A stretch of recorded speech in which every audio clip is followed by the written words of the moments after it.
ये वीडियो सिर्फ आपके मनोरंजन के लिए बनाया गया है, किसी को चोट पहुंचाने के लिए नहीं। ये पूरी तरह से शुद्ध मनोरंजन है।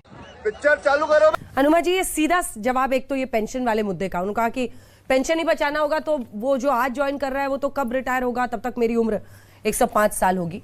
अंजना जी इधर देखिए। हाँ, आपकी उम्र क्या है? युवा आर्मी को लेकर, क्योंकि अमेरिका हो, यूके हो, फ्रांस हो, इजराइल हो, एवरेज एज 26 से 27, हमारा 32। मैं हैरान हूं। अब वो कह रहे हैं अग्निवीर स्कीम के बाद एक एवरेज एज हमारी फौज की आने वाले दिनों में घटकर 26 हो जाएगी। अभी पॉलिटिक्स तो है नहीं। कुछ मीडिया है जो सरकार के बहुत फेवर में है, जिसको आजकल गोदी मीडिया कहते हैं। यहाँ पर 50, 55, 60 को भी युवा नेता कहा जाता है। तो यहाँ पर तो हम सरहद पे उन्हें भेजते हैं लड़ने के लिए। ऐसे में एवरेज एज कम होना एक रिक्वायरमेंट है, लग्जरी नहीं है। वाह बेटा। सबसे पहले तो मैं कारगिल के शहीदों को श्रद्धांजलि देती हूं और कभी माफ नहीं कर पाऊंगी बीजेपी की सरकारों को, जिन्होंने कारगिल के समय भी इंटेलिजेंस फेलियर होने दिया और पुलवामा में भी इंटेलिजेंस फेलियर हुआ और उसका श्वेत पत्र अभी तक नहीं आया। दूसरी चीज ये कि हमारे यहाँ कहते हैं वंस अ फौजी ऑलवेज अ फौजी। Listen boys, if you're a फौजी, then you live by chance, love by choice, and kill by profession.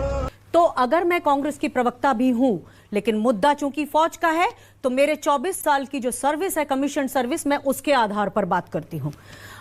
अच्छा, आज जो अग्निपथ स्कीम आई है, जैसे हमारी एंट्री हुई थी जब 1992-91 में, उस समय एक पायलट प्रोजेक्ट आया था। महिला अधिकारी 5 साल के लिए लिए जाएंगी, अगर सफल होती हैं तो फिर एक्सटेंशन दिया जाएगा और उसके बाद उनसे परमानेंट कमीशन के लिए पूछा जाएगा। वो पायलट प्रोजेक्ट हुआ क्या?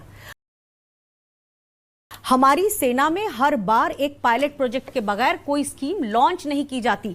पहली बात तो ये है। दूसरी बात, मैंने अपने पूरे 24 साल के करियर में मुश्किल से एक आध आत्महत्या देखी है। आज 9 अग्निवीर आत्महत्या कर चुके हैं। एक ने चोरी की है, आपको पता है, सभी ने देखा है कि एक कार चोरी की है। क्या कमी है उसे? पहले जो 35 लाख युवा हमारी सेनाओं में अप्लाई करते थे, आज 10 लाख से भी कम हो गए हैं। बहुत से ऐसे अग्निवीर हैं जो वहां संस्थाओं से ही निकल के जा रहे हैं। ये सब क्या है?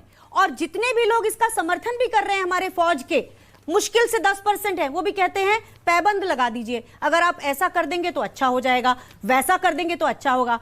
आज प्रधानमंत्री जी ने इतने झूठ बोले। मैं हैरान हूं। सर्विस के बाद आज मुझे OROP का अधिकार नहीं है। कोई एक उन्होंने फ्लूक डेट पर एक बोल दिया कि आज जुलाई 2014 के बाद सब किसी को OROP नहीं मिलेगा, तो नहीं ना मिला है। कितने झूठ बोलेंगे देश से। और दुखद बात यह है कि सेना के जनरल्स को जबरदस्ती, क्योंकि जनरल मनोज नरवाणे ने बहुत साफ कहा कि अग्निपथ जैसी स्कीम की तो हमने कल्पना भी नहीं की थी, हम तो टूर ऑफ ड्यूटी कर रहे थे।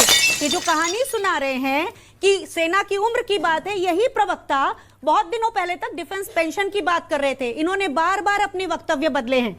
और चूंकि मैं सेनाओं से आती हूं, अभी मेरी एक एयर मार्शल साहब से बात हुई जो कि सिटिंग एयर मार्शल है। उन्होंने कहा हमें समझ ही नहीं आ रहा है हम इनका क्या करें। तो एक तरफ सेना में 2.5 लाख सैनिकों की कमी हो गई है।